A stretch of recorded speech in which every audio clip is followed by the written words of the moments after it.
Like it's almost like our bodies are like should be thought of as like cars with all these different levers that you can turn and ways that you can and should be, on a schedule getting things maintained. Like you get your oil changed, so your car runs better. Like there's all sorts of different ways you can maintain yourself that people Even aren't more really. so because with a car you can replace the parts. With your body, you really can't. I mean, now they're starting to say things like we can do 3D printer this and shit. I don't think it's practical yet. The point is, what Chris says is true. And you have to take better care of your body than your car. And most people, if their body was their car, they would literally take a shit in the back seat every day. That's how they treat their body. Yeah. I have to agree with that.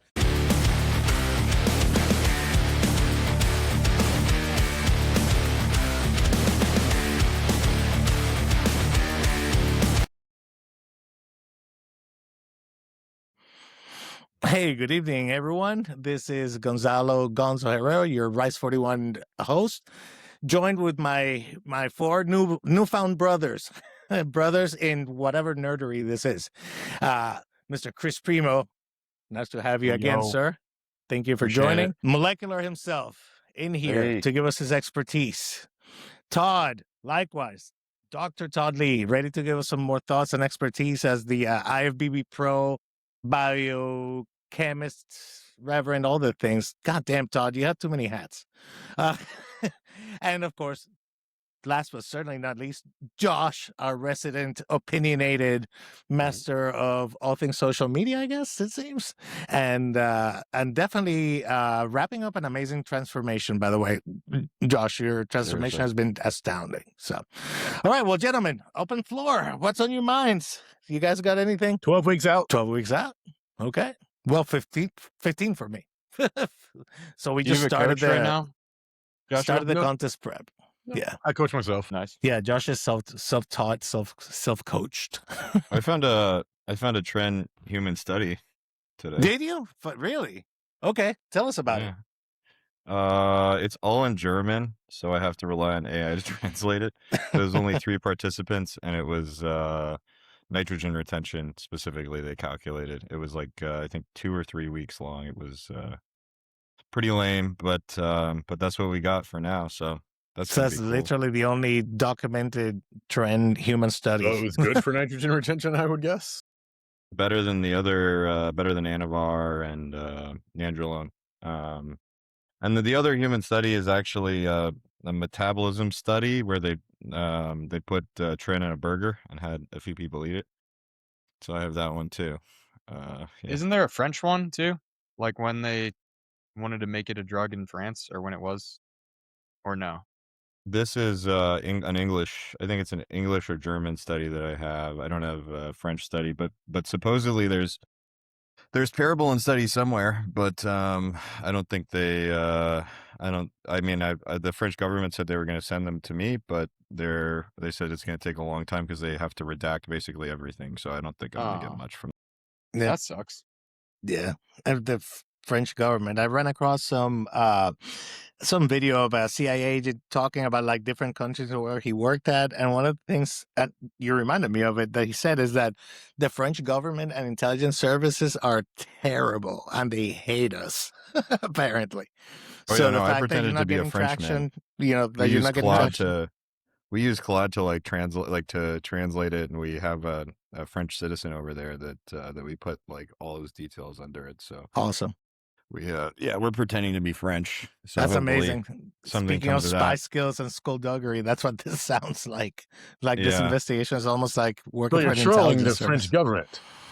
Yeah, the frogs. Yeah, we're frogging the frogs.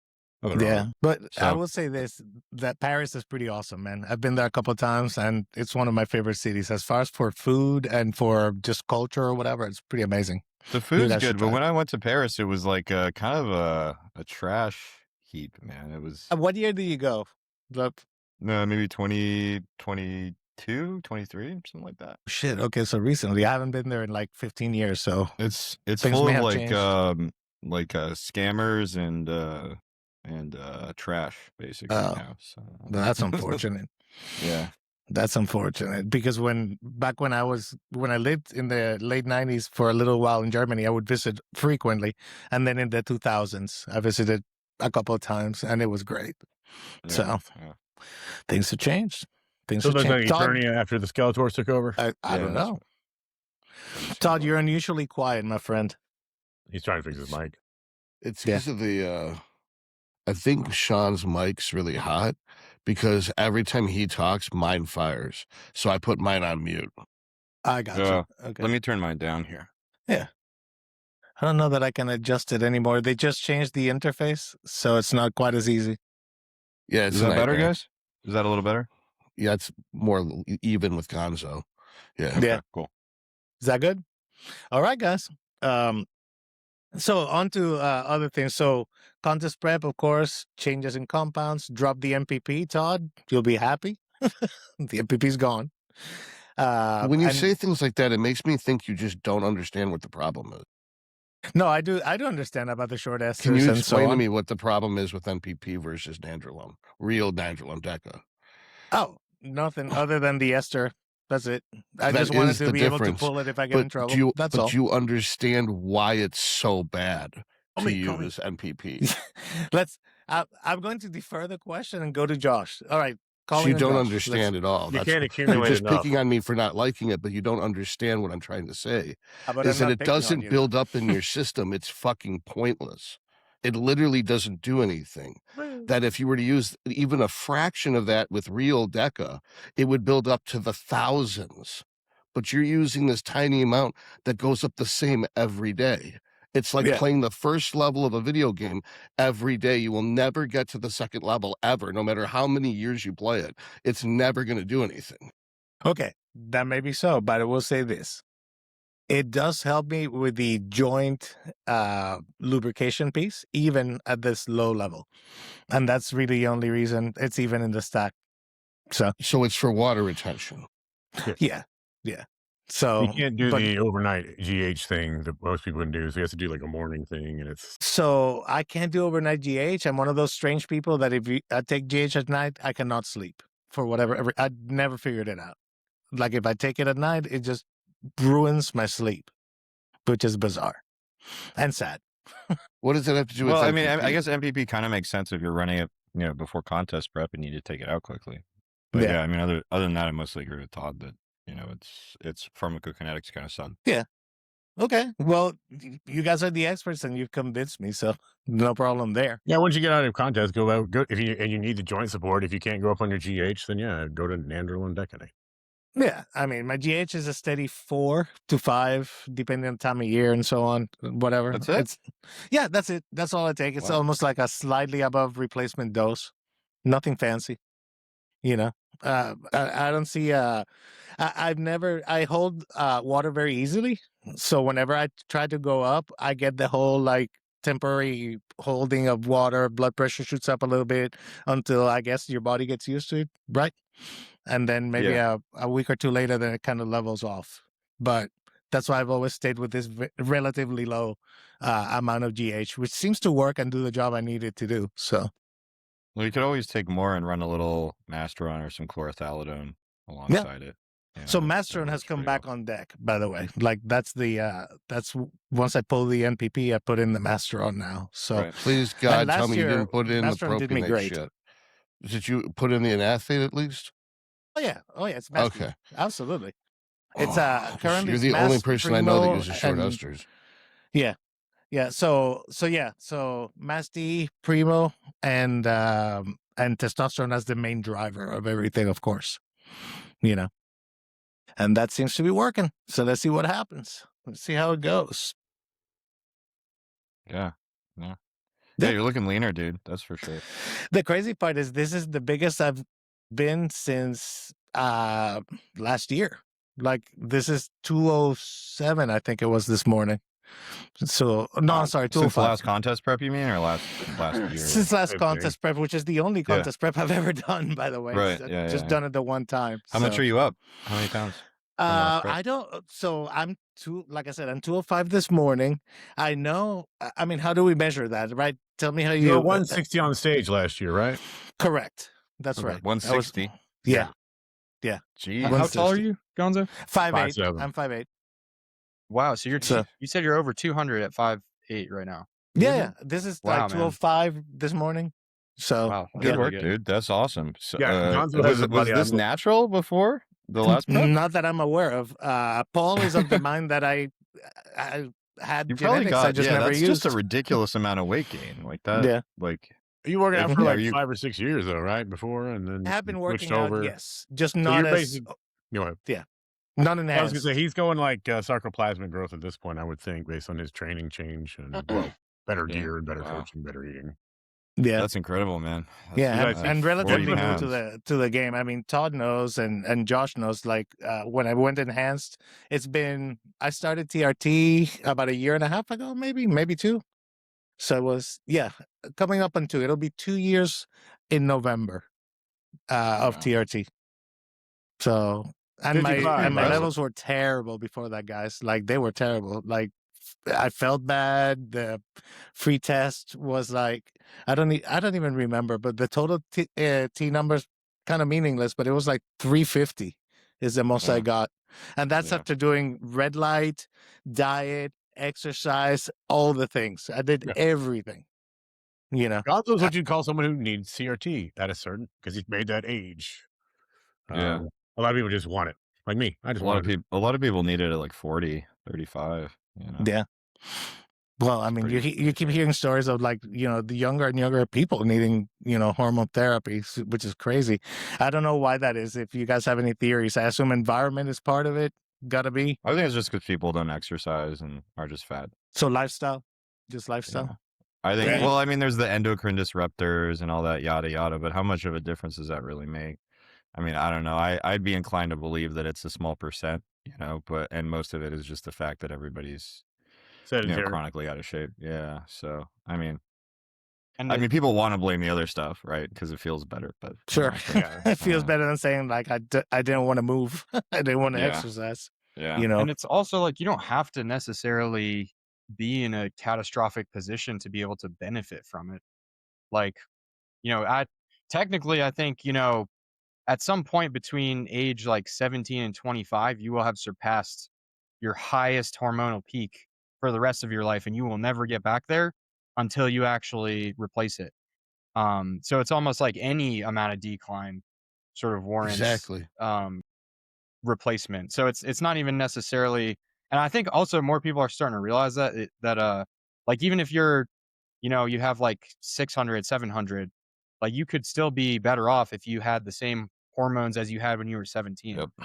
Exactly. And there's it's the no, That people consistency, don't too. It's, understand what they're talking about. It's just exhausting. But like Chris actually gets it. That it's not about your Thank you. age, it's about your fucking level. And that's Mhm. that. Yeah. And I mean, that goes for brain health as well, in my opinion. Like, there's other agents that can, help brain aging, help your sleep. Like, it's almost like our bodies are like, should be thought of as like cars with all these different levers that you can turn and ways that you can and should be, on a schedule, getting things maintained. Like you get your oil changed, so your car runs better. Like there's all sorts of different ways you can maintain yourself that people Even aren't more really. so because with a car, you can replace the parts. With your body, you really can't. I mean, now they're starting to say things like we can do 3D printer this and shit. I don't think it's practical yet. The point is, what Chris says is true. And you have to take better care of your body than your car. And most You do. people, if their body was their car, they would literally take a shit in the back seat every day. That's how they treat their body. Yeah. Yeah. Yeah, Agreed, I have to agree 100%. with that. I'll tell you something though. At least my generation, man, we were taught nothing about any of this, about nutrition, health, exercise. Like my parents had zero interest in anything athletic or health wise or whatever. It was just the way they grew up and they were raised. And they just passed that along. How old So are you, you Gonzo? guys, the younger generation, have a chance to change that. Gonzo, how old are you? Yeah, I mean, luckily my Oh, dad was a bodybuilder, so I lucked out You there. like but- that? Yeah. Yeah. How- Go ahead, Todd. how I'm old- sorry. How old are you, Gonzo? I'm 55. I turned 55 Okay, in May. that's fair. That's fair. So yeah, I'm definitely what, 10 years older roughly than you, Todd? 7, 8, something like that? 8 years. 8. Yeah. So it's, yeah, because I had a similar but different experience. My mom had salad bars, like she owned salad bars in Los Angeles in the 70s. So she actually financed Richard Simmons' first video. So I had all that growing up that nobody else had. So even though I'm a little bit younger than you, I had a better exposure than most Gen Z kids or even Gen Alpha kids do. For sure. Yeah. No, you were very fortunate. Like growing up for us, it was like there was no thought of like we grew up like working class poor and in Puerto Rico, so lots of rice, beans, fried food everywhere. Think of that tropical kind of stuff. Lots of beans, fat. Yeah, lots of fat, plantains. Todd, did you grow up in LA? No, I grew up born in San Juan, Puerto Rico. Yeah, so it kind of changed everything, you know. And now, you know, now we. Well, know. I grew up around like Gold's Gym in Venice. So Damn. You grew up in Mecca. Well, yeah. You grew up in the in the promised land, brother. My dad would take me there when I was a little kid, and you know, I'd grab the little dumbbells and throw them around and be a menace all the time. It was a lot of fun. So nice. Yeah, I got lucky there for sure. So let me ask you guys. So we've heard what Molecular's background is, how he got into fitness. Todd, I don't think I've ever directly asked you, or Chris, by the way, like how you got into all this. Like what? Todd was just born like this.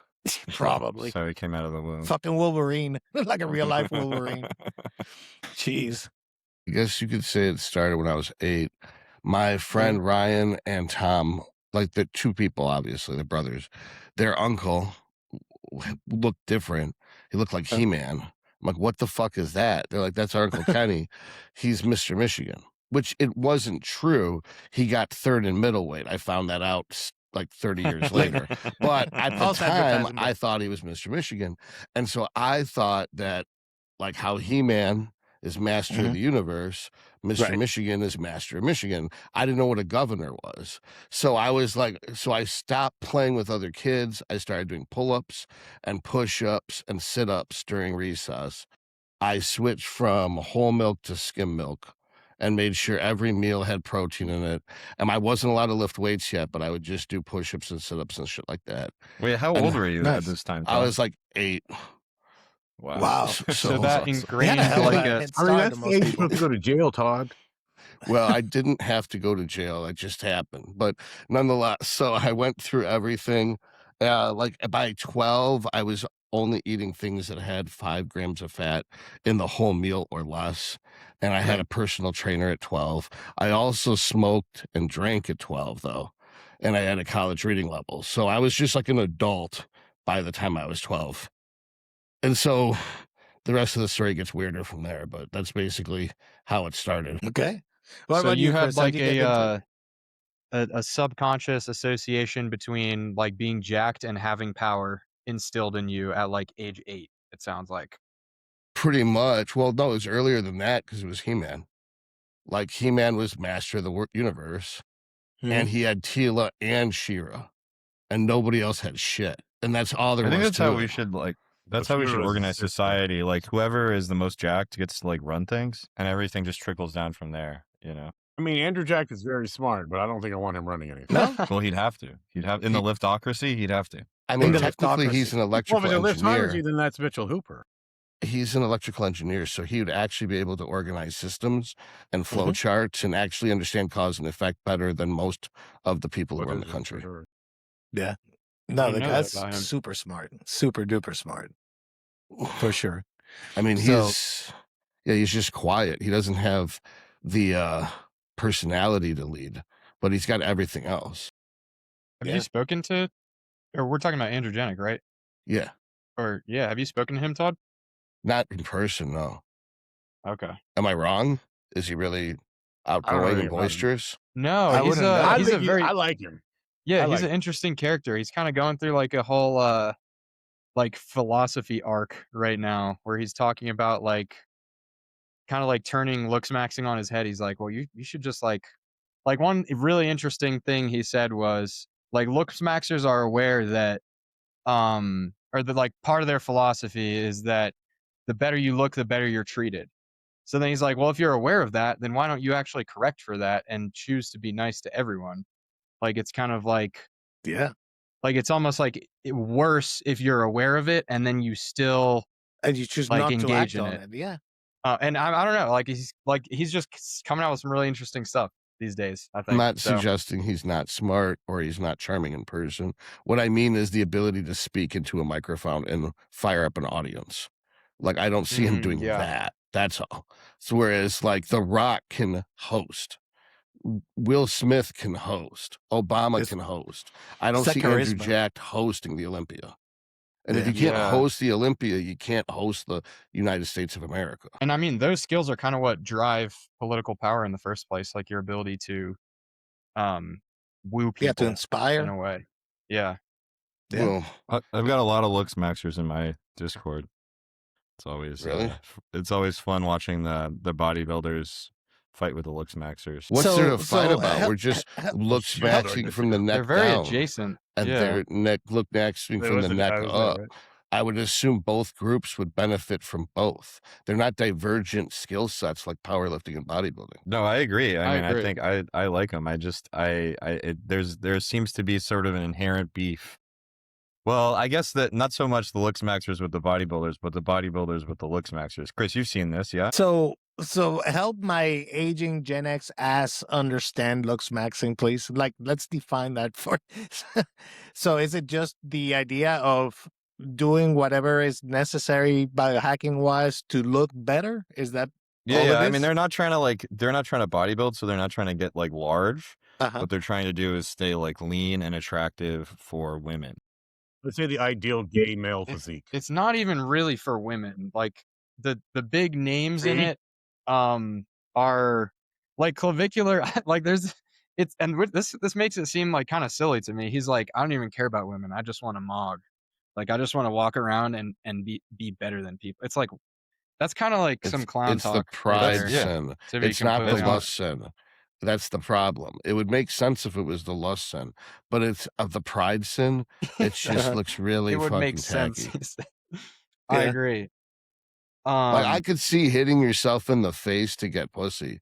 I don't understand hitting yourself in the face to make other boys jealous. It's ridiculous too, because like, I mean, Well, isn't that what it's- bodybuilders do though? Kind of. I mean, we don't hit ourselves in the face, but No, you just only get compliments from guys. It's true. I don't think anyone actually does it to get attention from men. It's just the splash effect that the only way you get attention from women is the pre-selection of her man. The fact that her man is baiting up to you makes her look at you in a different light. But Todd, you tell me, like, don't tell me, like, you know, when you walk into the gym and someone's like, "What's up, big dog?" Like, you're looking huge, like that. That's a good feeling right there. It I is. always think Yes. they're making fun of me. Really? Dude, Yeah, let me- because they're all let me taller clue than you me. in. They're like, "What's Todd, up, big dog?" I'll bet you And then, like, I think they're 99% of teasing people me that 'cause tell I'm you that small are enough. not making fun of you, bro. Like, I'm being dead serious as a heart attack right now. Dude, Like, no one that likes may muscle be- more than other guys. I It's weird. Yeah. understand cognitively that they actually think I'm big, but I still Mhm. take it as irony. Interesting. Yeah. Yeah. So we, Yeah, should we call because you I'd small, never Todd Lee, or- in my life would I, since I've known you, never in my life would I have been like, oh, Todd's not that big. Never. That never has crossed But my I mind. look at myself every day, so I don't think I'm big.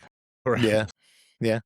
Well, there's that whole, and we talked about it, right? Like the ideation of your body image versus reality. Like in my head, I'm still, every once in a while, I'm still that fat kid, man, no matter what.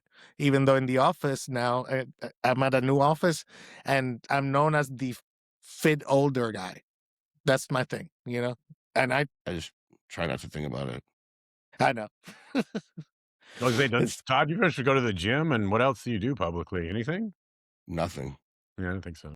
I go to the gym. I come home. All my groceries are delivered. Like, I've got a housekeeper that comes.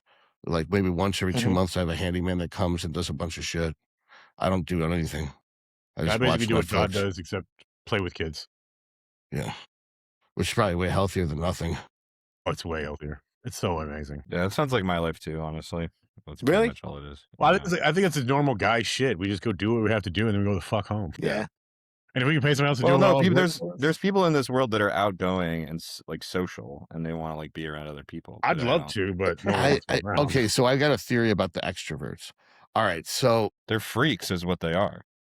what? Okay, Damn. so this is what I came up with. I did a lot of digging into this, and there's you can't do studies. Like, show me the studies. Like how but like here's how it works. As someone gets smarter, they become more independent and they solve problems for themselves. This happens as a child. So that a child who's smart is just more independent and capable of solving things. Whereas good-looking people react so positively to them, they have positive social interactions. So they get positive reinforcement on social interactions. So they end up getting in a situation where people will do things for them. So the polar extremes would be if you had a smart person who's not particularly good looking and has negative social outcomes, hyper focuses on being alone, being independent, and being intellectual. Whereas someone who's really good looking, but not particularly bright, can't really solve their own problems. So they can either act helpless and have people help them if it's a girl, or they can be manipulative douchebags and have people do stuff for them, like women, if it's a dude. Now, the manipulative douchebag, that extrovert, he's the one that gets all the girls because he's the one out trying. So women's perception of men's are all based off that extroverted douchebag who's manipulative. And that's why they think all guys cheat or all guys are douches or all guys are players. Is that small percentage of dudes who are good looking, but also not terribly bright. So they only can rely on manipulation that get pretty much all the chicks. So what's funny is the Looksmaxxers look like those dudes, and they're trying to, instead of building up the intellect, they're hyper leveraging the looks. But it's still going to eventually fade, and they won't actually have any tools because the manipulation was based off of the pretense of looks. Yeah. Yeah, I mean, I remember that. I mean, I used to be pretty good looking, and it fades quick, man. You know, it really goes away fast. Shut the fuck up, Sean. You're 31. You look very handsome. He sounds I was like never me. good No, looking. no, not anymore. Dude, when I was like 20, when I was like 21, 22, it was ridiculous. Was man. it all It the super absurd. draw? Yeah, well, the super draw did not help, that's for sure. But I'm not your but when I logo. was off the super draw, I was looking pretty good. But it's also because, like, you know, people that are introverted, I think, are just comfortable being inside their own heads, and then they can do more calculations and introspection and be smarter. You have You know, more 'cause fun a in lot your of own it is, head. yeah, exactly. I think it's also like your theory, like a part of it is also like the biological component, Todd. Like guys naturally are gonna want to have lots of different girls, and girls are naturally not gonna like that. And that's just like that's almost like inherent in just being a man. Like you don't even have to be an asshole to kind of want that in a way. I feel like. Yeah. It's a natural I think I'm tendency, right, broken. to spread the I've never genetic really code. been like that. I've always wanted one girl at a time. I mean, it's like humans are obviously more complicated, but like if you look at like if you kind of compare us to animals, I feel like sexual behavior is actually like a pretty good area where we can compare humans and animals. Like males are always gonna, you know, you can impregnate as many women as you want. The best male always gets all the women, pretty much.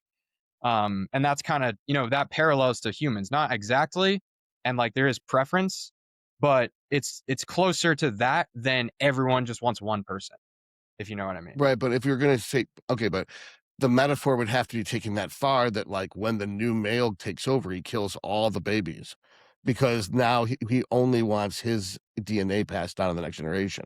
Obviously, that doesn't happen. Wait, with do humans. animals Right, do we're that? not lions. Yes. Yeah, absolutely. Are you kidding? Yeah. You Yeah, kill so your the children, the mom then infanticide goes back to the part headstress. of the process. So it's so funny when I hear like these Andrew Tate red pill guys talking about this shit. And I'm like, you do realize like to take this all the way, you got to kill all the girls' kids too, right? I'm like, I wouldn't be like, and then surprised it, if he is, though. Sure he's well, not. it's like, To be I'm honest not with saying you. you should do that for the people who are trying to hang me out to dry with a weird Red edit. quote, What I'm yeah. saying is specifically, I think that because the red pill stuff is kind of picking and choosing pieces from nature without looking at the whole spectrum, it's not an entirely good argument that because animals do something, we as humans should do it. Oh yeah, Yeah. yeah, I agree 100%. Yeah. It does and explain large tendencies, like large group tendencies, I guess, or observations. But that's about it, you know? I don't know. I guess I was kind of just framing it as like it's not unnatural for a man to want to be with a lot of women, and that's a part of why that's like saying men it's can come off also as douchebags. but it's I also think. like saying that it's not unnatural for men to kill a bunch of kids. And I don't think that that's natural for men to Well, kill a bunch of because kids. our I don't species think is more humans do collaborative. that. Yeah, our I- species is a lot more complex and evolved than that. You know, We if we we depend on each other in a way that other animals don't for our survival. Yeah. Yeah. I think. you know, we're one of those creatures Unless that we're an our introvert. offspring are. I mean, no, that's really why. I mean, I'm studying communications right now. That's a part of why like communication scholars believe monogamy is a thing, because we depend so much on collaboration. We basically just like this is kind of the best way that everyone agreed. Like, look, we can't have men like just one man with all the women killing all the babies. Like, we can't have that. Like we actually depend on each other. Humans, even if we're not blood related, we have like a huge capacity to collaborate with each other and actually benefit from that, even if even if animal biology would suggest otherwise. Yeah. Well, we've created networks that are scaled out, right? You know, the nuclear family being the smallest, then you have your town, village, immediate community, then you have, you know, and it keeps spreading out and out, you know, the same state, same country, same planet eventually. So all those relationships matter in how we develop our behavior in order for that to work. I like You the know? Hawaiian system, where What's the Hawaiian everyone, the system? generation above you is your parents, and everyone, the generation below you is your kids. So everyone is equally responsible for the generation below them. I like that. Yeah, I like that. You know, that reminds me of, and these are like things that you notice. Like, um, for example, one thing that always blew my mind about the States is how the idea of nursing homes. For me, that is like the most bizarre thing ever, because in Spanish culture, your old people live with you unless they absolutely need hospital level daily care. Your family's with you even when you're old. That whole idea of sending your parents to a retirement home, like some people do, like boomers, that's fucking crazy from the Spanish mindset. Like, we don't. But I will say, okay, but Yeah. to be fair, Uh-huh. a lot of old white boomers are clinically insane. So it's Right. it's a lot of kids, you know, dealing with that generation have a hard time, I think, with the boomers specifically. Take So. it from the registered nurse. Latins send their families to nursing homes as well when they get to a certain point, because there's just Like a I certain said, point you can't do that's it. why I But he's I right. made For that the very most part, clear. anytime they're at the hospital, there's 1,000 family members coming to visit them. Like, Mhm. they're so bonded together, a lot of them, at least around here. Yeah, Yeah, I at think we least could learn a lot from that kind of stuff, is, you know, being more family oriented. I think it's just when families first enter a country, if they don't stay together, they'll just spread out all over the country and just be everywhere. yeah. Because like my families did that, and the other side of my family did that, and I'm sure everybody else eventually does that too. But I like know the the families that Japanese stayed do this together, also, by the right. way. It would same make as sense Spanish if people. you're a minority to stay in a cluster, because then you have security and safety from presumably racist authorities that don't want you invading their land. So that's why family is more precious and community support is. I've noticed as Hispanic people, Black people, not so much Asians, but I think that's because they do so well when they get here financially and business wise. They are more independent financially, so they don't need as much community support. But I could be completely wrong. I know that, you know, they had Chinatown for a reason, they had Koreatown for a reason. That's not like they completely spread out, but But also factor in the different generations definitely have different, because of historical circumstance or whatever, different motivations that you can extrapolate as a group as a whole. And I'll give you an example. The Cuban folks that fled Cuba during the 50s and went to Puerto Rico and Florida and all that, that first wave, those were extremely hardworking, very conservative business people, right? Because they were leaving Cuba because of Castro.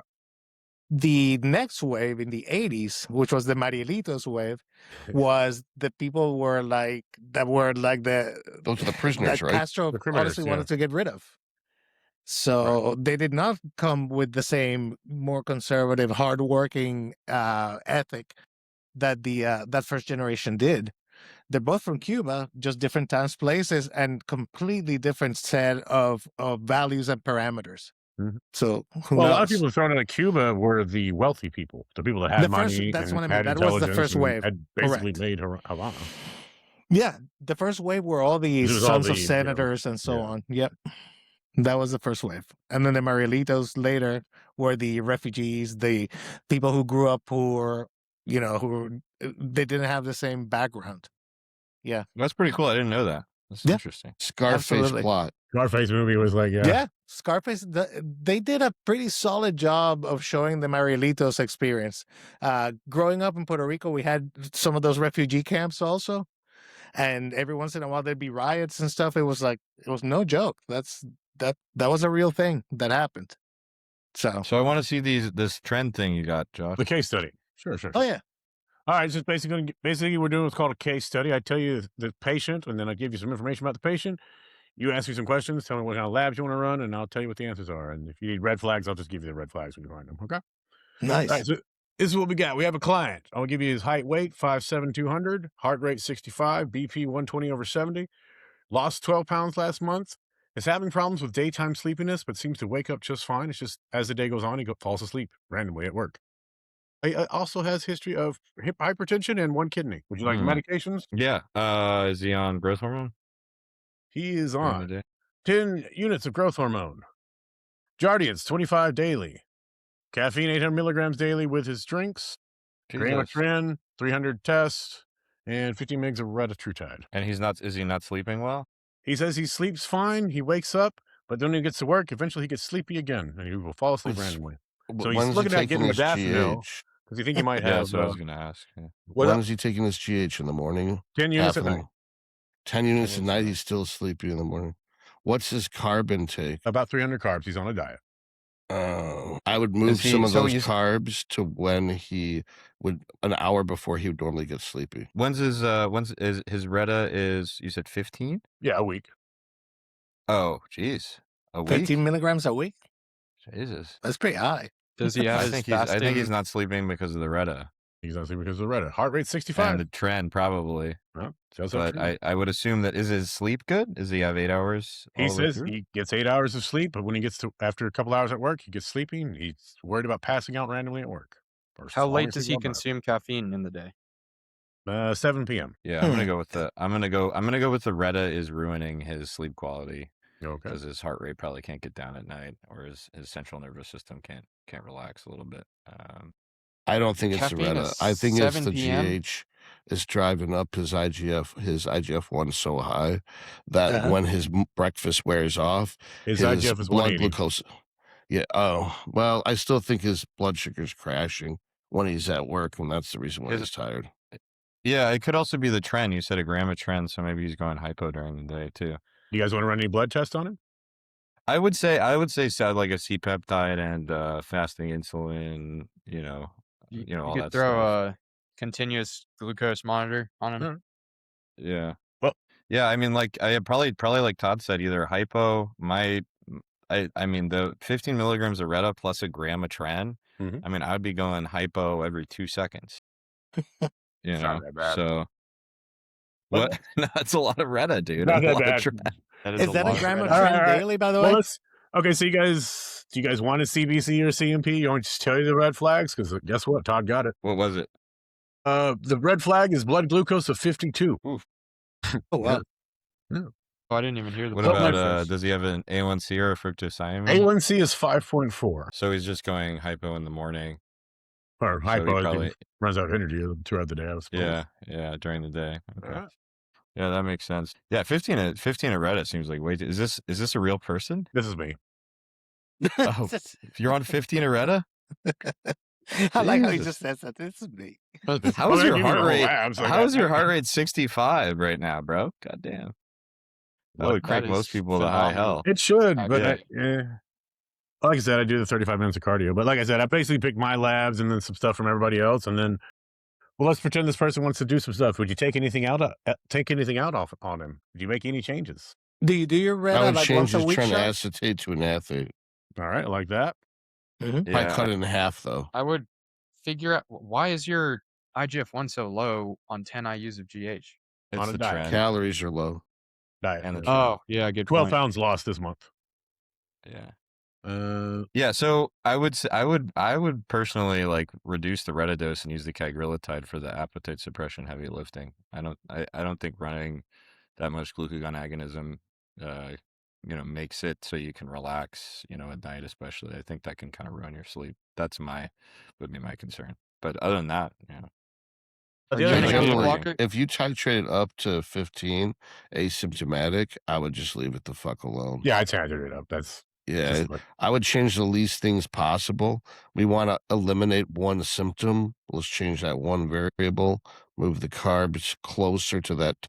Let's say 9 a.m. is when you get tired. Eat more carbs at 8. You should be able to get through. Then we get the blood glucose. If we can a CGM, we can use the CGM to track it. We might have to pull back on the insulin. You said you're on Jardiance. What's that? Is that that's impact SGLT2 Impact inhibitor. Yeah, what is it? Everyone talked at the same time. It's an SGLT2 inhibitor. it helps I you don't know what pee out that- glucose. This is another thing to take off the list. Oh, yeah, because why do we want to get rid of that? Why do we want to keep that in? Don't we want to use the carbohydrates for energy? Well, you have one kidney, right?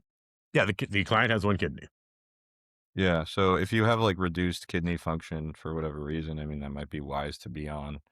But it's like a concern. I mean, a lot of people do go like the Retta plus SGLT2 plus Tren is a hell of a combo to go hype out. Isn't the big part of why it is good for your kidneys because it lowers blood glucose? Yes. No. So then- it's part or of is it, there- but is not there all. that would more? No, that would be if it was high. Right. This isn't Yeah, high. that's This what I'm is saying. low. Like, would you like it's good for lowering your HbA1c, but if you're already so insulin sensitive off of like Tren and Retta, like, would it still be kidney protective by some other mechanism? I don't I'm see not why. aware of that. Yeah, or it what- is. It independent. It's sometimes not used in diabetes. It's used just for kidney protection for certain things. So it is kidney protective, independent of the glucose Well, mechanism. hold on. But Do they have a Really? mechanism that is kidney protective, or they just say yeah, it I'm sure is? they do. I just don't know off the top of my Oh, head. okay. Yeah, probably not off the top of that thing, but no. I Because agree with I'm you. All right. suspicious of that. Yeah. It seems ironic that it just works in kidney health, two different, completely unrelated, uncorrelated mechanisms. I think it may dilate the efferent arteriole like ARBs do, but I'm not 100% sure. Are you ready on ARBs, Josh? No, No? Okay. I don't need any blood pressure medicine.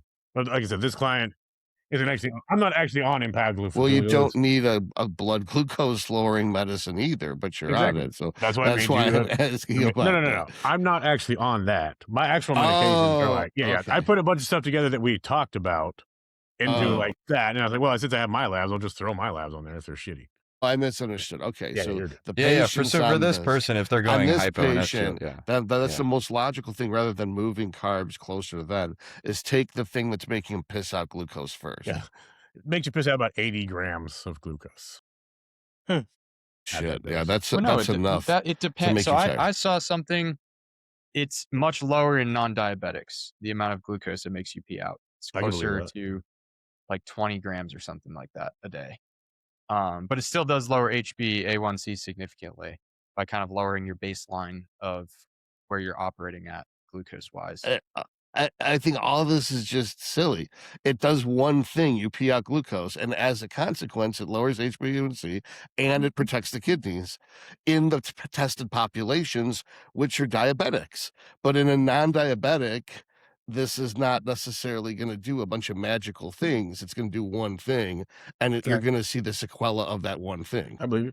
So if you don't want to take that drug, I'd then probably switch to something else that's kidney protective. So Well, what do we mean by kidney protective? Like what? How is well, it this guy, kidney let's say protective? we're pretending this person has one kidney and wants to take something to make himself feel better. That's amazing, but guess what? There's no such thing that just regenerates nephron tissue. Well, that's true. Yeah, I mean, it lowers intraglomerular pressure. So if you do have like albuminuria, you have less protein being forced across the barrier. But I mean, hold on. But this is a bunch of weird shit. Did they test this in completely healthy non-diabetics? Yeah, I think it's been studied not in healthy people, but people with Right, reduced that's kidney my function point, specifically. that we're Yeah, looking at yeah. diseased people And okay, it helps diseased people filter out their diseased blood better. But if he's not a diseased person, if he's a healthy athlete, I don't think it has multiple mechanisms of kidney protection. What's the Well, it also, patient's I mean, cystatin technically, C? it also makes you excrete potassium and sodium, or is it just sodium? But either That's one. that Yeah, I think it's sucks just too. sodium.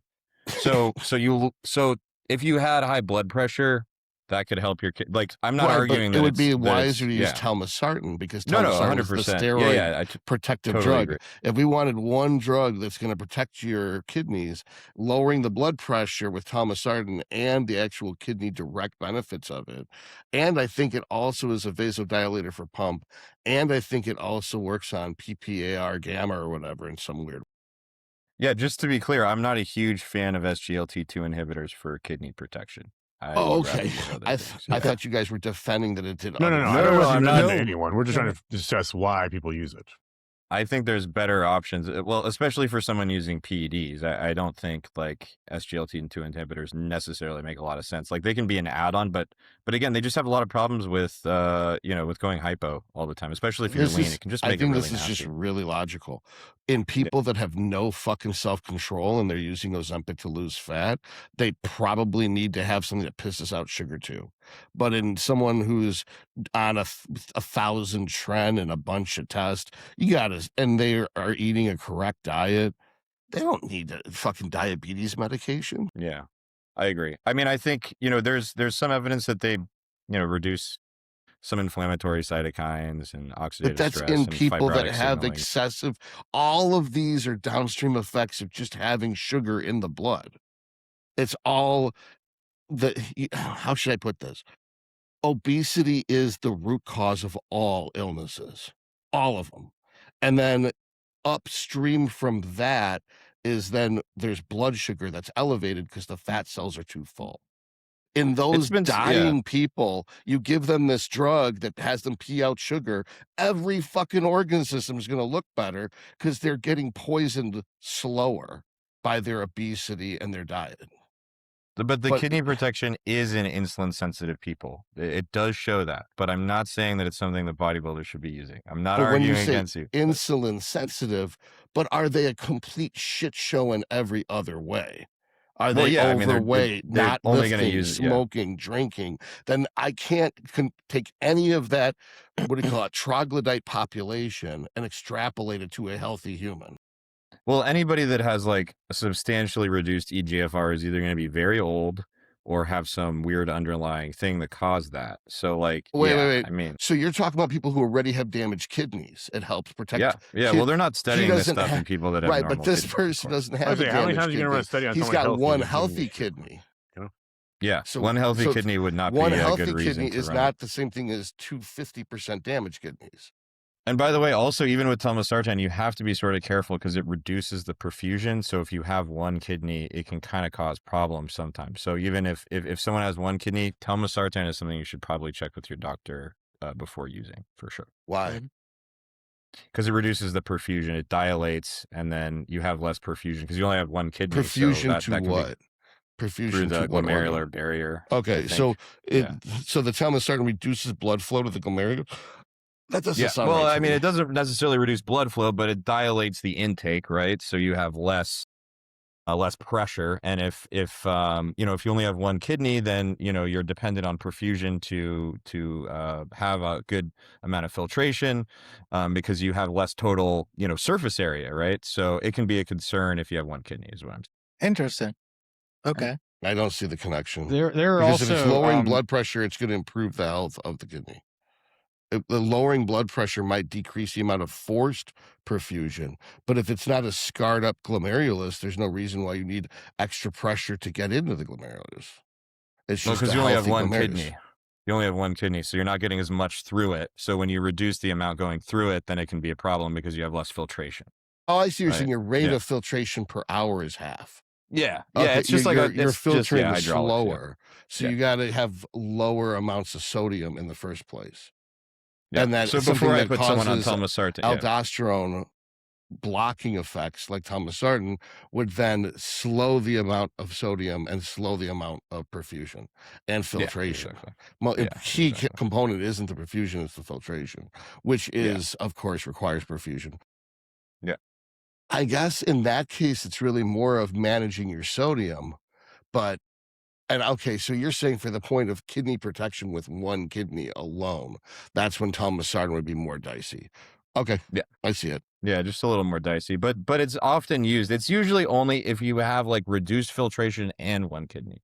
So for whatever reason, your filtration is already really bad, and then on top of that, you only have one kidney. Telmisartan can make things worse. Right. I mean, that's why like when you take telmisartan at first, typically, you know, your creatinine goes up because your filtration rate goes down technically. Like technically, right? Technically, but it's kidney protective, but it's just technically it goes down. Right. So, you know, something to think about, I guess, you know, before, you know, if I have a client, you know, with one kidney, I'm a little more careful with that, but that is incredibly rare. So, hey, I am that client. I have only one kidney, and I switched from losartan to telmisartan because of the alleged benefits of kidney protection versus losartan. So now this is making me question whether that was a good move. I mean, it's the same drug. But I mean, it's literally the same drug. Exactly it's made by different companies. I thought losartan and telmisartan were two different things. But all the sartans are the same class of drug, ARB. It's just, it's like, it's the Coke and Pepsi. It doesn't make a fucking difference. Telmisartan is just the more popular one with bodybuilders. And let's be honest. I mean, the pharmacokinetics on telmisartan are better than the other ARBs, generally speaking. But the insulin sensitivity is such a little, like, it doesn't really make a big difference. Like, I don't even see A1C go down when people start telmisartan usually at all. You know, if any, right? If their diet is consistent, it's going to stay pretty much the same. So that insulin sensitivity thing, you know, it's not that effective. So okay. So I think what we're touching on is the fact that the general public does not understand drugs in the same class are the same drug made by different companies. And that's why these people are so buttsore about this steroid shit, is they don't understand it's all the same fucking thing made by different companies with tiny little chemical modifications that don't make a fucking difference, so they can get a patent so they can sell their version of the same fucking thing. And that these tiny differences on blood work have almost no bearing on low dosage use, and the 99% of people use it. Yeah, I mean, it pretty much everything is the same at a low dose, and then, you know, the differences start to get magnified as you increase things. That's when boldenone starts to cause issues, or, you know, or when trend starts to cause issues, or, you know, it's just, it really gets magnified when, you know, the doses get high. I mean, that's why we talk about total anabolic load in that context, because that's really most of what matters.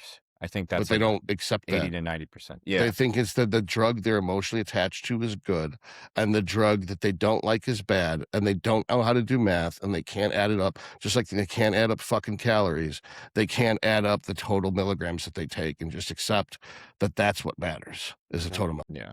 That's exactly. Unless it's a short acting, then it never builds up to anything, and it's just completely worthless and doesn't count. Well, you can just run long actings build up. They just run a shitload. Rather not run a shitload. But Todd is right. I mean, there's nitrogen balance studies on all these different esters, and the longer the ester, the more nitrogen retention you get, and we can assume that the more nitrogen retention you get, probably the more protein synthesis you get. The longer you agonize the AR with a long ester, the more effective it's going to be. So you just, you know, that is important. Like the pharmacokinetics of a drug is probably often more important than the drug itself. The frequency of injections and the ester length is the only thing that matters, and I cannot get that through to fucking people. They keep being obsessed with their specific fucking brand name drug. I use this, I use that, when it's just use long esters the most you can fucking handle, and that's all that matters. It's like calories. It all comes down to calories, not protein. I like this low carb treat. I like this low fat treat. It's fucking calories. It's all fucking calories. But to play devil's advocate here, there is some good evidence, at least in women on birth control, that agonizing the PR for longer periods of time increases risk of suicide and depression. So Why the you fuck could are we make talking about women using progesterone? This is a Geeked and Jacked show. We're talking about We're tren. talking- Progesterone's important. we're talking about talking about- tren and PR agonism specifically, and it's the only clean human data we have for PR agonism. It's completely irrelevant. I'm not going to accept that because girls commit suicide using birth control pills, the trend's going to make men commit suicide. That's insane. Well, I didn't say that. I didn't say that, Tom. I'm not going that far. What I said was it could be more problematic. I don't know. I think that trend makes you crazy because you're using an acetate. If you used it in an athlete, it wouldn't make you crazy. So you think that in men, prolonged PR agonism is less of an issue? I don't think it makes a fucking difference. Okay.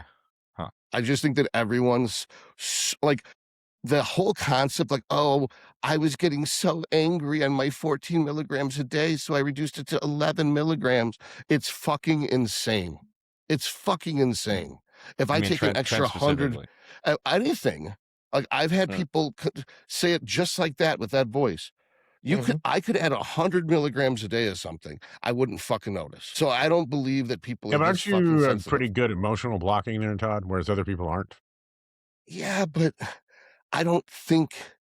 Yeah, I probably am, but I mean, also, I don't think that any of this shit does what people says it does. I think that they just having a placebo effect or nocebo effect.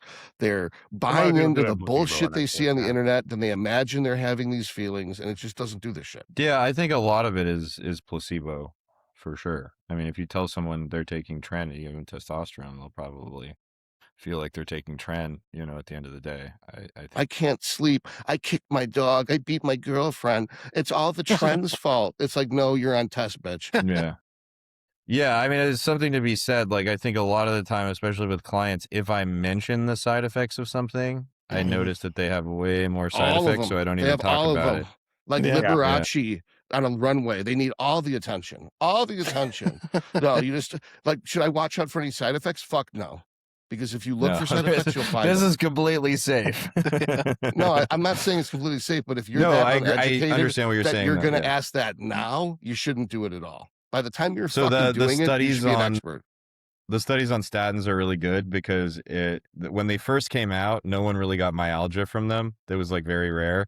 And then as soon as like it was like a thing in the public discourse, everyone, like, as soon as they do a study on statins, like, hey, you're going to take a statin, everyone's like, my legs hurt and my muscles hurt and yada yada. So like it's a huge, like, people will, like, I'll tell someone they need to take a statin and like, hey man, your LDL is 150. Let's get you on some pitavastatin or something.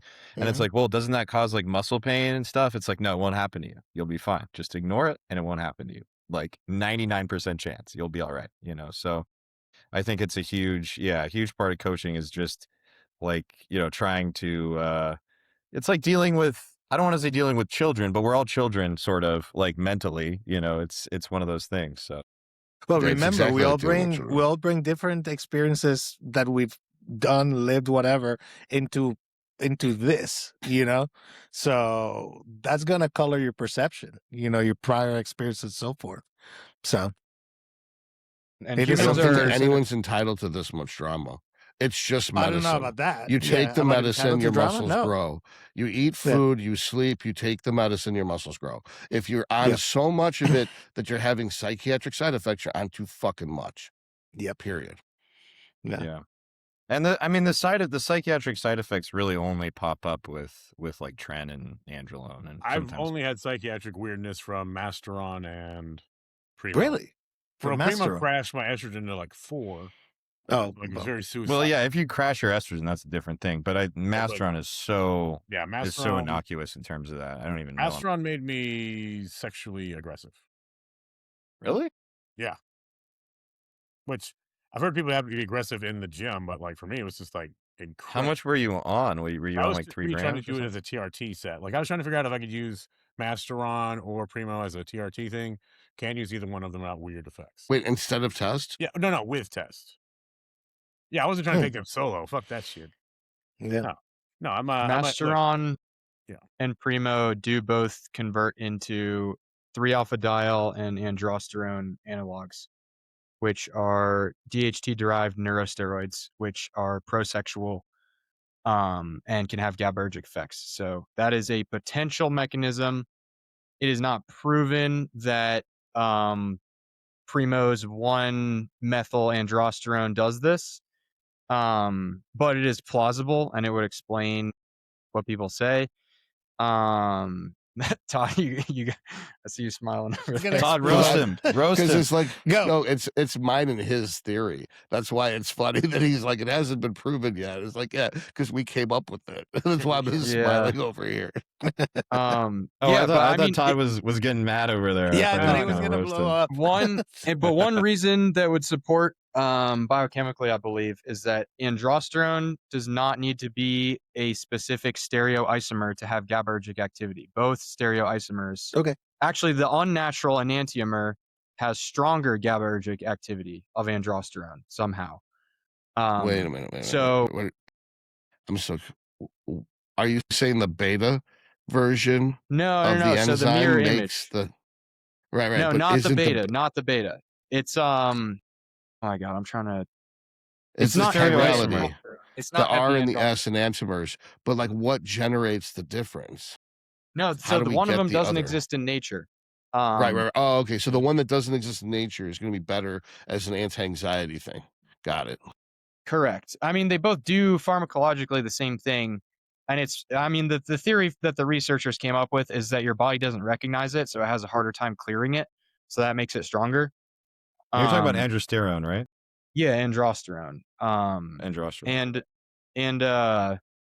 But I mean, that's Todd, you can tell me you're actually a biochemist. Like, I believe that probably would support that a small 1-carbon methyl modification probably wouldn't inhibit that neuroactive activity. Well, I mean, where is this chirality occurring? What carbon? Is it 2 or is it 1? Because the difference between I think it has to be 2, right? The unnatural enantiomer. Okay, I found the paper. Figure out where that chirality is occurring. I think I've got some nasal spray here. Of androsterone? Oh yeah. Did you make that? So you just spray that and makes you horny? Interesting. No, someone sent it to me. Oh, Dude, got a bunch of weird chemicals. Does that mean you haven't used it yet? Is androsterone the one that you need, and it's why everybody gets the PFS, post-finasteride syndrome, and all that other crap, or is that? Well, theoretically. Theoretically. I've got things to say about I- PFS. Todd, what do you think about it? I don't believe it. Fuck. I Todd, don't wanna, do it. No, I I'm know not, what you're gonna say. Dude, it's just like lighting a fuse. Don't even get me fucking started on PFS. I don't believe it exists. I think these guys are a bunch of fucking jackasses. Well, it's a syndrome. That's the loophole. It's a syndrome. So it has no organic cause. So therefore it exists because they say it exists. That's why I fucking hate syndromes. Like adrenal fatigue, that kind of shit. Yeah. It's just like, shut the fuck up. Stop drinking caffeine. No, And DHT sleep. is like in range afterwards, like after a few months, and they still have the symptoms, and it's like, I don't know, man. Yeah. I'm like, Well, serum. but you versus can't tissue, convince me what you're saying makes sense. Yeah, but still, if there's some in serum, like there has to be some conversion happening. You know, it doesn't come out of nowhere, right? So like, I've that's what I'm heard, saying Todd, is I that remember there's- your theory was you were like, so they start losing their hair and they get bald and depressed. So they lose their girlfriend. They start taking finasteride. They're still depressed because they lost their girlfriend. And then they stop and they blame it on the finasteride. that's PFS, bro. It This was is gonna piss something a lot like of people that. off. It was This is gonna something piss a like lot that. of people off. The loss of hair. Well, hold now on. they're less A lot attractive of girls. Now PFS their penis people- doesn't work. Jeez. I've only interacted with one PFS person, and someone else had to call me afterward. It's like, did you help this person? I'm like, I wouldn't say help is what happened. It's like, oh my God, I was on the phone with him for 45 minutes. He's such a fucking asshole, blah, blah, blah. And Oh, I was think just I like, got the same one. yeah, you got the same one. It's like he had talked to like 8 people about PFS, and I was like, dude, it's psychiatric. And at the end, he finally admitted he had anxiety and depression and this and that. I'm like, Todd, I said the exact same thing, bro. so there's one person who's going to watch this and get pissed, but he already hasn't If you think hired any of us. PFS is real, So it like and doesn't subscribe. matter. So we're going to Yeah. alienate the person who is not going to be a customer. It's okay. He talked to, I think he talked to Paul, and then He you, talked to and then 8 of us. Steve, and then me, and Is it we Mike all said Israel? the same thing. Is it Mike Israel? Come on. No, No, it wasn't Israel. wasn't Israel. No, I think everyone said basically the same thing. Okay, so we think primarily whatever. Finasteride syndrome is inside your head.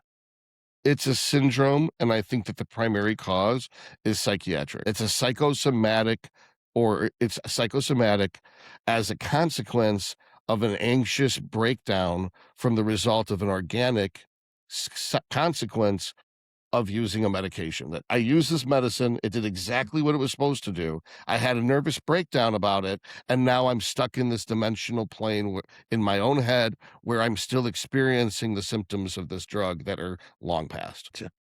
Yeah, I mean, I just don't believe that blocking 5-alpha reductase, like, I mean, it can make you feel less good, but like, it's I don't not think permanent. Like, it's just, yeah. it's a 3-day half-life, not a 30-year half-life. Get over it, princess.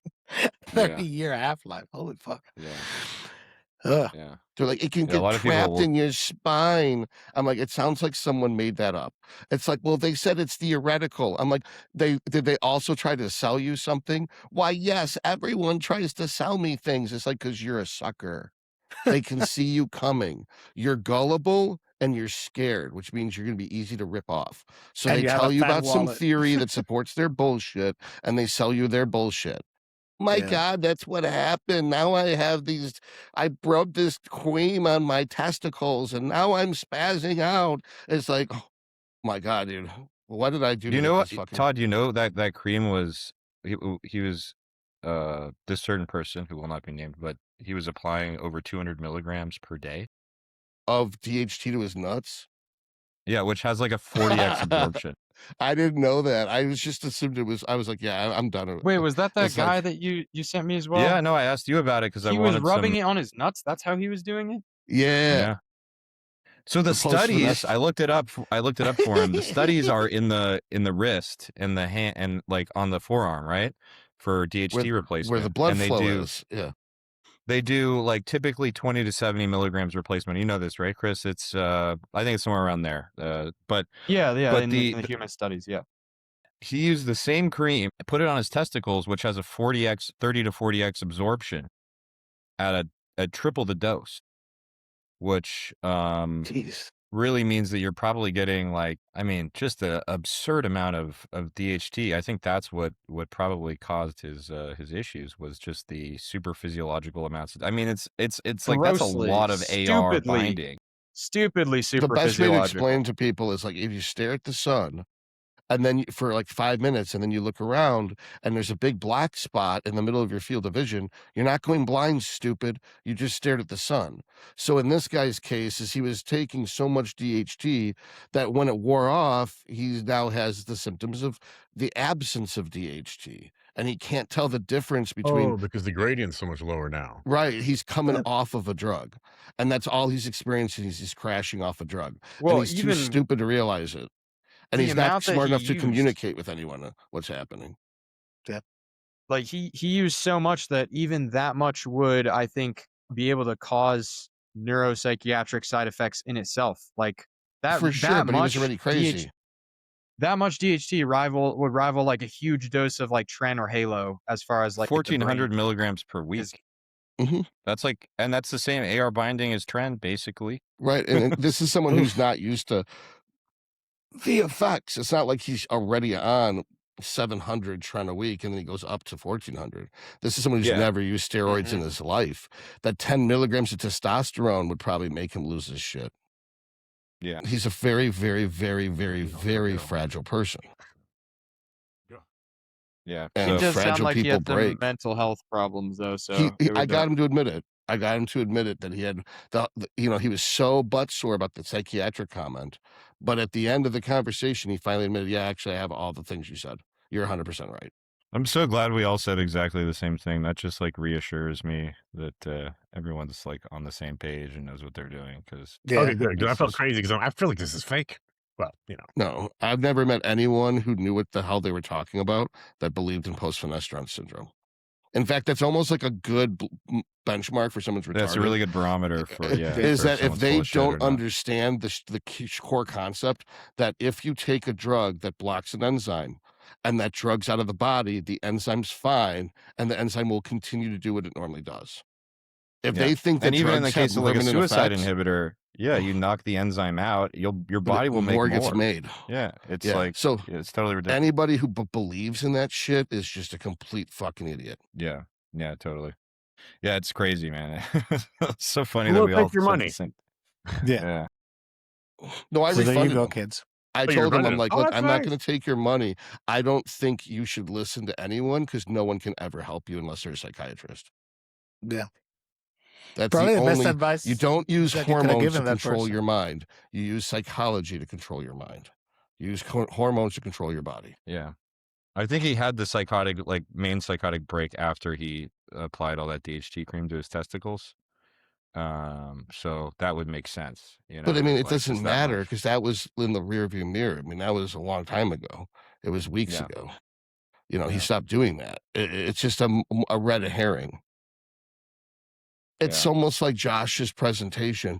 There was a lot of red herrings in there. Just because it's in the case study doesn't make it a useful clue. Right. Yeah. I think if you had underlying like psychiatric issues, though, like, you know, 1400 milligrams of androgen signaling, which is really like, if you compare it to testosterone, is more like, you know, somewhere around 2800. You know, that's a lot. And it's You know, it's a lot of, non-genomic effects in the brain specifically, yeah. which is Yeah. actually going to drive aggression and even neurotoxicity. Well, it'll at drive extremely high levels. anxiety in people like that. Aggression's What for was masculine people. Anxiety's it's for feminine basically people. like if you apply it to your testicles, it's like 1-to-1 to injectable, pretty damn close. Jeez. It's So- I have seen data like that Yeah. Yeah, where it's the like scrotum basically is how much far was more Steve? How permeable. much is Steve running? Do you guys know of 300. the DHT? 300 a week? Yeah, I think, yeah. I think he might 300 have in a little while, but yeah. in athlete. He may have or- stopped because of his torn, but he may be back on it. The An torn anthe, quad. yeah. DHT and Anthe was part of his whatever stack that he's putting together. It is horrendously expensive though. Jeez. It's not cheap to I just don't have run. any interest in it. I don't know why you would. I mean, it gets Why not deactivated in just muscle take so quickly. Proviron? That's why that's why they made Masteron, right? Well, they made Well, Because it's Proviron. resistant. Yeah. That's what I thought. Like, Proviron what a master is on. DHT. Well, it's resistant to 3-alpha hydroxysteroid dehydrogenase, right? So That yeah. doesn't mean it has like all the same binding properties to the like. I mean, this is one Oh thing. no, I've heard yeah, no, for sure. But I'm saying like in the context of using it as like an anabolic.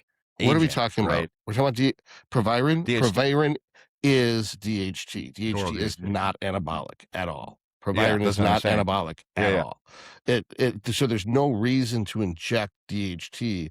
You can just take Proviron because you're not trying to Yeah. build it up to massive levels, right? The whole point of having DHT is for dick sensitivity and nothing but. So like just like with Gonzo's logic about I'm going to take the NPP for my joints, I don't want it to grow muscle. I don't want the nandrolone to actually work at building muscle. I just want joint support. Since Proviron doesn't grow muscle, there's no reason for it to have it build up in your system. So for DHT and DHT alone, Proviron would be more reasonable than spending a ton of money on DHT and athate. This is one Chris thing I has wanted to ask you, a good talk about 5-AR inhibition and using DHT alongside it. That's pretty interesting. This is gonna We talked break. about this This before, broke though, my right? brain when I first heard Okay. it. Well, all I right. think we understand this stuff is to use the 5-AR inhibitor and flood the system with it to wipe out all the 5-AR in the tissues, then flood the system with either Proviron or injectable DHT so the dick gets all the benefits without the hair or the prostate taking the damage, which Yes, is way over exactly. everyone else's heads. But I know that me and Chris have talked about it multiple times. In my opinion, this is the cure to any side effect of 5-alpha reductase inhibitors. It's Right. essentially what Todd is saying is true, and it is sort of like the best mechanistic way to make it make sense to people is dutasteride mesotherapy. Doing it Yeah, this way just- is basically dutasteride mesotherapy with extra steps. It is the Yeah, what same you do is exact you do- outcome, except you have global DH or global 5-alpha reductase suppression. Yeah. The reason You why it used- works and like the mechanistic reason why it will work is because when you block 5-AR in the scalp, but you leave serum 100% intact, they still retain their hair. They get their hair back. That's dutasteride mesotherapy. It works. It's proven. If you're taking oral 5-alpha reductase inhibitor, then you nuke DHT everywhere globally. Mhm. Then you inject DHT.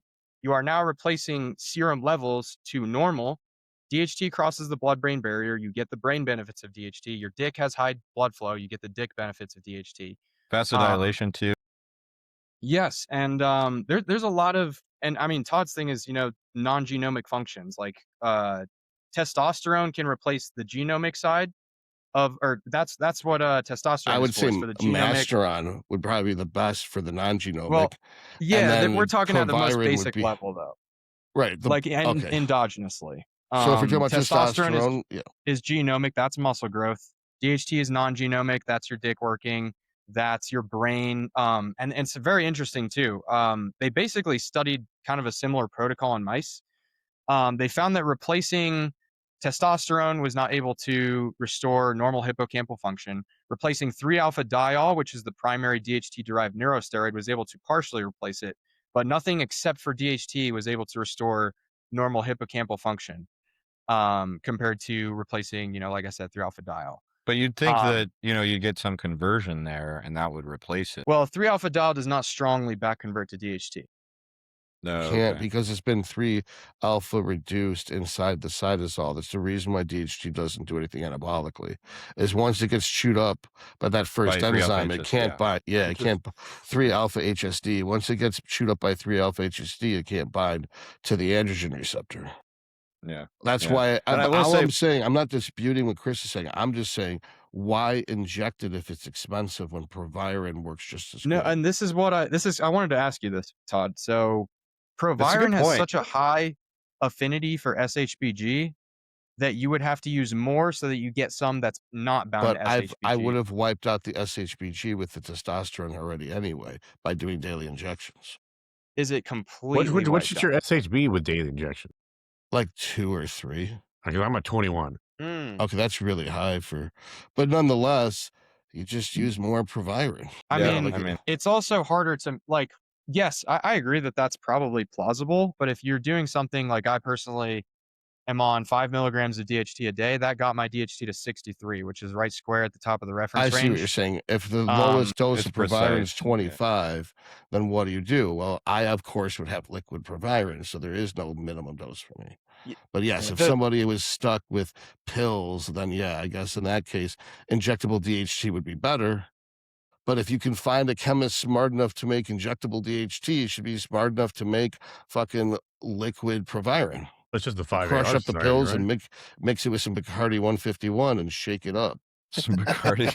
Shit. Dude, I tried doing what Chris was saying with the 5-AR inhibitor and dutasteride and DHT, and it made a huge amount of difference. I'm a Hey fan. guys, sorry I had to bring the party to an end because I do have to go. I have a hard Okay. stop. But we should pick this up because there's a lot of really good info that I did not know we were going Can to I have in this complete episode. this thought really quick, though? Yeah, of course. All right, so let's say someone's running 1,000 Masteron. Is that not the equivalent of maybe 100 DHT? Yeah, but not the downstream metabolite. Well, yeah, but it is. We figured out that it will become the androsterone with Masteron or Primo, just to a lesser extent. Yeah, it's resistant, so I don't know how much It's get, and I don't know resistant, if but they're- I'm like, let's say it's 1/10. It's 1/3 as androgenic as testosterone, and DHT is 3 times as androgenic as testosterone. So it means DHT is 9 times as androgenic as Masteron.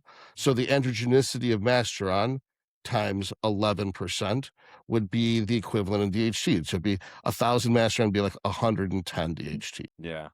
I would agree. But those might not be bioidentical. That's the I'm other not thing. saying they're bioidentical. It's Yeah. just one less thing for me to fucking shoot. Like, I've already shooting 3 milliliters a day. I don't want to shoot more shit. So if I've already taken something that does the same effect, why the fuck do I have to get a new drug that's just redundant with the other 6 that I'm on?